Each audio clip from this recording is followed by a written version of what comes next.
Hello. आप सभी का इस चैप्टर के अंतिम भाग में स्वागत है। हम पर्यावरण को प्रभावित करने वाली गतिविधियों के बारे में अब डिस्कस करेंगे। पर्यावरण में परिवर्तन हमें प्रभावित करता है और हमारी गतिविधियां हमारे आसपास के वातावरण को बदलती हैं।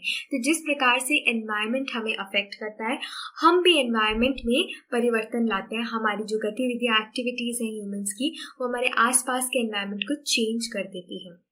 हमारी गतिविधियों के कारण उत्पन्न होने वाली दो प्रमुख पर्यावरणीय समस्याएं, यानी दो ऐसी मेन इंपॉर्टेंट एनवायरमेंटल प्रॉब्लम्स हैं जिसके बारे में जानना हमारा आवश्यक है। पहला तो है ओजोन परत का अपक्षय, यानी ओजोन लेयर का खत्म होना, उसका डिप्लीट होना। ठीक है। और दूसरा क्या है? अपशिष्ट निपटान, यानी वेस्ट डिस्पोजल। हम इतना सारा गार्बेज प्रोड्यूस करते हैं और उसमें से इतना सारा हानिकारक गार्बेज होता है। तो ये दोनों ऐसी गतिविधियां हैं जिनके कारण हमारे वातावरण पे बहुत असर पड़ रहा है और उस असर के कारण हमें भी असर पड़ रहा है। तो देखते हैं कि किस प्रकार से गतिविधियां हो रही हैं। तो पहले तो ओजोन परत के बारे में जानेंगे। तो जो ओजोन है उसके अणु यानी मॉलिक्यूल्स यानी O3 जो होते हैं, वो ऑक्सीजन के 3 परमाणुओं से बनते हैं और ये हमारे जो पृथ्वी है उसके ऊपर के स्तर पे होती है और ये बहुत इंपॉर्टेंट काम करती है। तो सूर्य से जो आने वाली अल्ट्रावायलेट किरणें होती हैं, यानी कि अल्ट्रावायलेट रेडिएशन जो होता है, उससे हमको ये प्रोटेक्ट करती है, सुरक्षा प्रदान करती है हमें। ये अल्ट्रावायलेट विकिरण जीवों के लिए अत्यंत हानिकारक है। ये गैस मानव में त्वचा का कैंसर उत्पन्न करती है। तो ये जो अल्ट्रावायलेट यूवी रेज होती हैं, ये बहुत ही हानिकारक होती हैं और जो ये ओजोन की लेयर है हमारे पृथ्वी के चारों ओर, ये हमें इससे बचाती है और ये यूवी रेज को हम तक पूरी तरीके से नहीं पहुंचने देती। इसलिए ओजोन हमारे लिए बहुत आवश्यक है और ये ना हो तो त्वचा का कैंसर और इसके अलावा और भी हानिकारक चीजें हो सकती हैं। तो वायुमंडल के उच्चतर स्तर पर पराबैंगनी यूवी विकिरण के प्रभाव से ऑक्सीजन अणुओं से ओजोन बनती है। उच्च ऊर्जा वाले पराबैंगनी विकिरण यानी यूवी ऑक्सीजन अणुओं को विघटित यानी डिसइंटीग्रेट कर स्वतंत्र ऑक्सीजन परमाणु बनाते हैं। ये परमाणु तब आणविक ऑक्सीजन के साथ मिलकर ओजोन बनाते हैं, जैसा कि दिखाया गया है। तो इस तरह से ओजोन बनती है। ये आपको दिख रहा होगा, ये O2 दिख रहा है। ये यूवी रेज जब आती हैं तो ये इसको डिसइंटीग्रेट करके O+O बनाती है और जब ये O ऑक्सीजन से मिलती है तो ये बन जाता है O3, जो कि है ओजोन। तो इस प्रकार से ओजोन बनती है, ओजोन की परत बनती है। अब ओजोन परत रिक्तीकरण क्या हो रहा है? ये 1980 से वायुमंडल में ओजोन की मात्रा में तीव्रता से गिरावट आने लगी, यानी ओजोन की जो मात्रा है वो कम होने लगी और क्लोरोफ्लोरोकार्बन्स जो हैं यानी CFC जैसे मानव संश्लेषित रसायनों को इसका मुख्य कारण माना गया है। तो जो CFC जो रिलीज करते हैं, ये बहुत सारे रेफ्रिजरेटिंग इक्विपमेंट्स में यूज किया जाता था। तो ये जो CFC है, इसके वजह से ये जो एनवायरनमेंट में फैल गए, उसकी वजह से जो ओजोन लेयर है उसमें कमी आने लग गई, उसकी मात्रा में गिरावट आने लग गई और इनका उपयोग रेफ्रिजरेटर, शीतलन एवं अग्निशमन के लिए किया जाता है।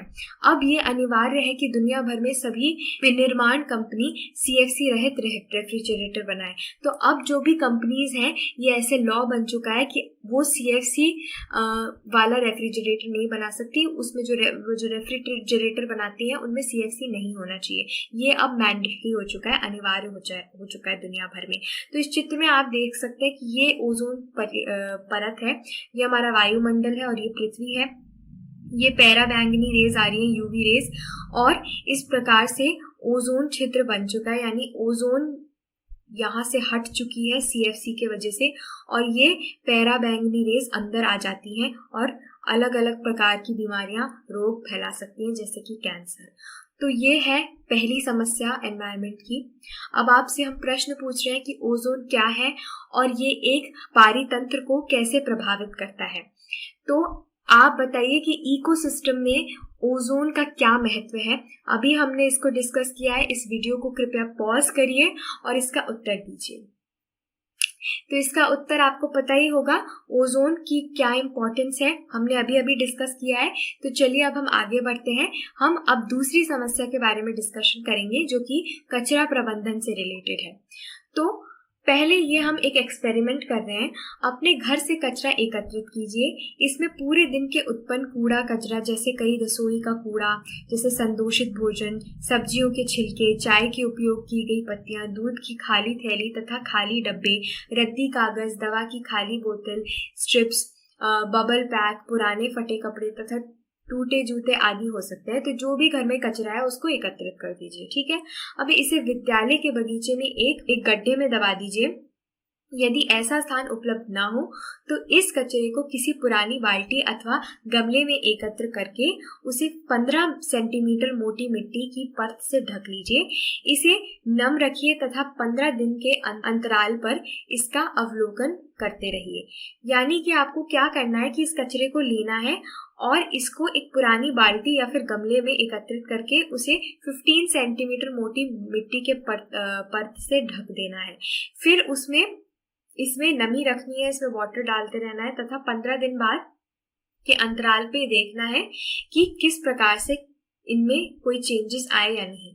अब आप ऑब्जर्वेशन में देखेंगे कि इनमें से जो सामग्री बहुत तेजी से बदलती है वह है सब्जी के छिलके, इस्तेमाल की हुई चाय की पत्ती और खराब खाना, रबर, भोजन, खाली डिब्बे, बेकार कागज, पुराने और फटे कपड़े, टूटे हुए जूते भी अपना रूप धीरे धीरे बदलते हैं।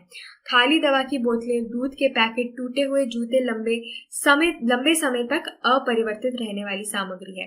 यानी कुछ तो ऐसी चीजें आपको मिलेंगी जैसे सब्जी के छिलके और ये तो तुरंत ही चेंज हो जाएंगे, और कुछ होंगे जो थोड़ी दिनों बाद चेंज होंगे जैसे बेकार कागज, पुराने और फटे कपड़े, और कुछ ऐसे होंगे जो कि बिल्कुल ही इनमें कोई चेंज नहीं आया होगा, जैसे प्लास्टिक या खाली दवा की बोतलें, इनमें कोई चेंज नहीं आया होगा।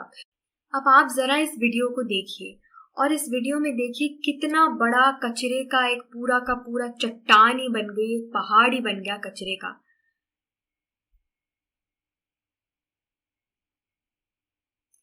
और ये एक बहुत बड़ी मानवीय समस्या है जो हमने इस पृथ्वी पे, हमारी इतनी आबादी बढ़ गई है, हम सब इतना कचरा प्रोड्यूस कर सकते हैं, इतना प्रोड्यूस करते हैं, इसको रखने की भी जगह नहीं है और ये हमारे पर्यावरण को खराब कर रहा है। अब ऐसे बहुत से मानव निर्मित पदार्थ हैं जैसे कि प्लास्टिक, इनका डिकम्पोजिशन यानी अपघटन जीवाणु अथवा दूसरे मृत जीवियों द्वारा नहीं हो सकता।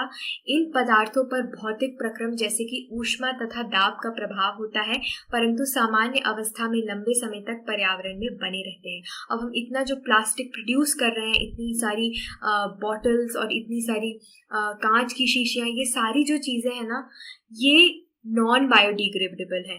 इनको कहते हैं अजैव निम्नीकरणीय, यानी कि ये कोई भी जीवाणु ऐसा नहीं है या कोई भी ऐसे मृत जीवी ऐसे नहीं है जो इसको चेंज कर सकते हैं, डिकम्पोज कर सकते हो, इनको वापस ऐसा स्थिति में बना सकते हो जो हमारे पर्यावरण के लिए हानिकारक ना हो। ये हानिकारक है हमारे पर्यावरण के लिए और हम इसमें कुछ भी नहीं कर सकते और ना ही कोई जीवाणु इसको चेंज कर सकता है। हमारी जीवन शैली में सुधार के साथ उत्पादित कचरे की मात्रा भी बहुत अधिक बढ़ गई है। पैकेजिंग के तरीके में बदलाव से अजैव निम्नीकरणीय यानी नॉन बायोडिग्रेडेबल वस्तु के कचरे में पर्याप्त वृद्धि हो गई है। तो आपने उस वीडियो में देखा होगा कि एक पूरी की पूरी चट्टान ही बन गई इस कचरे के द्वारा, और ये इसलिए हुआ है क्योंकि हम इंसान इतने ज्यादा, हमारी आबादी हो गई है और हमारी जीवन शैली में सुधार जो आया है, हमारी लाइफस्टाइल भी ऐसी हो गई है कि हम इतना कचरा प्रोड्यूस करते हैं कि इसका कोई अंत ही नहीं है। कचरा इतना बढ़ता जा रहा है कि एक बहुत बड़ी समस्या है। अब जैव निम्नीकरणीय और अजैव निम्नीकरणीय वस्तु कौन सी होती हैं? ये बायोडिग्रेडेबल और नॉन बायोडिग्रेडेबल सब्सटेंसेस होते हैं। इनकी अब हम बात करते हैं। वे पदार्थ जो जैविक प्रक्रम द्वारा अपघटित हो जाते हैं उन्हें जैव निम्नीकरणीय कहा जाता है। इसका उदाहरण आप देख लीजिए, फल या सब्जी का छिलका, कागज आदि। उस एक्सपेरिमेंट में आपने देखा होगा कि सबसे सब्जी का छिलका, कागज, ये सारे जल्दी जल्दी चेंज हो जाते हैं और ये डीकम्पोज हो जाते हैं। तो वे पदार्थ जो जैविक प्रक्रम द्वारा यानी लाइफ प्रोसेसेस द्वारा अपघटित यानी डीकम्पोज हो जाते हैं, उन्हें जैव निम्नीकरणीय यानी कि बायोडिग्रेडेबल कहते हैं। अब वे पदार्थ जो जैविक प्रक्रम द्वारा अपघटित नहीं होते उन्हें अजैव निम्नीकरणीय कहा जाता है यानी नॉन बायोडिग्रेडेबल सब्सटेंसेस कहा जाता है। इनके उदाहरण है प्लास्टिक, कांच आदि। ये पदार्थ सामान्यतः अक्रिय यानी इनर्ट है तथा लंबे समय तक पर्यावरण में बने रहते हैं अथवा पर्यावरण के अन्य सदस्यों को हानि पहुंचाते हैं।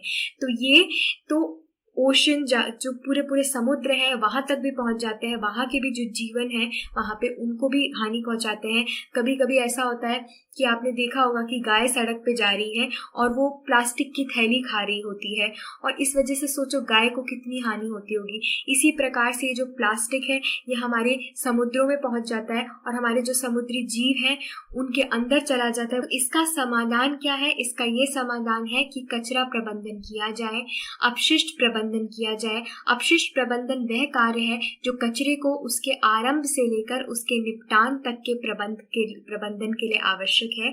इसमें अपशिष्ट प्रबंधन प्रक्रिया की निगरानी और विनियमन के साथ कचरे का संग्रह, परिवहन, उपचार और निपटान शामिल है।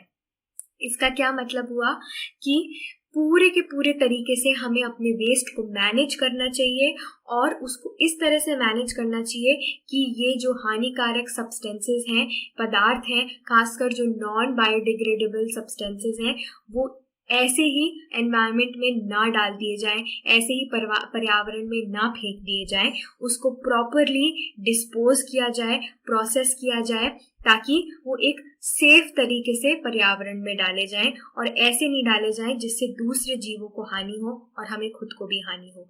तो चलिए अब आपको इस वीडियो के द्वारा हम बताते हैं कि एग्जैक्टली ये अपशिष्ट प्रबंधन किस प्रकार से होता है। तो इस वीडियो में देख लीजिए कि किस प्रकार से ये सब लोग मास्क पहन के, प्रॉपर एक ऐसे कपड़े पहन के इस पूरे वेस्ट को डिस्पोज कर रहे हैं। और इस वीडियो में भी ये बहुत ही अच्छे तरीके से जो भी पर्यावरण में इधर उधर कचरा पड़ा है उसको एक बैग में इकट्ठा कर रहे हैं और उसको फिर वो प्रॉपरली डिस्पोज करेंगे। और इस तरीके से हमको ध्यान रखना चाहिए कि हमारे पर्यावरण में कचरा ना फैले। तो चलिए हम आपसे अब कुछ प्रश्न पूछते हैं। ये आपका होमवर्क है, आपको खुद को इसके आंसर देने हैं। पहला तो प्रश्न ये है कि क्या कारण है कि कुछ पदार्थ जैव निम्नीकरणीय होते हैं और कुछ अजैव निम्नीकरणीय होते हैं। तो इसका सिंपल सा हिंट मैं आपको बता देती हूँ कि कुछ पदार्थ जैव निम्नीकरणीय इसलिए होते हैं यानी बायोडिग्रेडेबल इसलिए होते हैं क्योंकि वो नेचुरली प्रोड्यूस हुए होते हैं, पर्यावरण से आए होते हैं, जैसे कि खाने की छाल और दूसरी चीज़ें जो है जैसे प्लास्टिक, ये खुद आर्टिफिशियली बनाई गई हैं, ये पर्यावरण से नहीं आई हैं, इसलिए वो नॉन बायोडिग्रेडेबल है, पर्यावरण उसे एक्सेप्ट भी नहीं कर सकता। अब दूसरा प्रश्न क्या है? ऐसे 2 तरीके सुझाइए जिनमें जैव निम्नीकरणीय पदार्थ पर्यावरण को प्रभावित करते हैं। चलिए बताइए। तो जैव निम्नीकरणीय पदार्थ जो होते हैं वो पर्यावरण को कम प्रभावित करते हैं और इनमें क्या होता है कि अगर ये पर्यावरण में लंबे समय तक रहेंगे तो ये अपने आप धीरे धीरे डीकम्पोज हो जाते हैं। अब तीसरा प्रश्न ये है कि ऐसे 2 तरीके बताइए जिनमें अजैव निम्नीकरणीय पदार्थ पर्यावरण को प्रभावित करते हैं। अब जो नॉन बायोडिग्रेडेबल सब्सटेंसेस होते हैं वो किस प्रकार से पर्यावरण को प्रभावित करते हैं? चलिए बताइए। पहले तो ये जीवों को हानि पहुंचाते हैं क्योंकि पर्यावरण में जब ये घुस जाते हैं तो पर्यावरण में ये डीकम्पोज नहीं हो सकते, सालों हजारों सालों तक ये रहते हैं और ये पानी में भी घुस जाते हैं, ये हमारे खाने में फूड चेन में घुस जाते हैं और फिर ये केमिकल सब्सटेंसेस की तरह हमारे को अफेक्ट करने लगते हैं। तो ये जो अजैव निम्नीकरणीय पदार्थ होते हैं ये बहुत हानिकारक तरीके से हमारे पर्यावरण को प्रभावित करते हैं। अब चौथा प्रश्न ये है कि ओजोन क्या है तथा किसी पारितंत्र को ये किस प्रकार से प्रभावित करती है। इसका प्रश्न ये प्रश्न हम पहले भी आपसे पूछ चुके हैं, इसको वापस से रिवाइज करने के लिए आपसे पूछा जा रहा है। तुरंत इस वीडियो को पॉज कीजिए और इसका उत्तर बताइए। अब 5वां प्रश्न ये है कि आप कचरा निपटान की समस्या का कम करने के लिए क्या योगदान कर सकते हैं, किन्हीं 2 तरीकों का वर्णन कीजिए।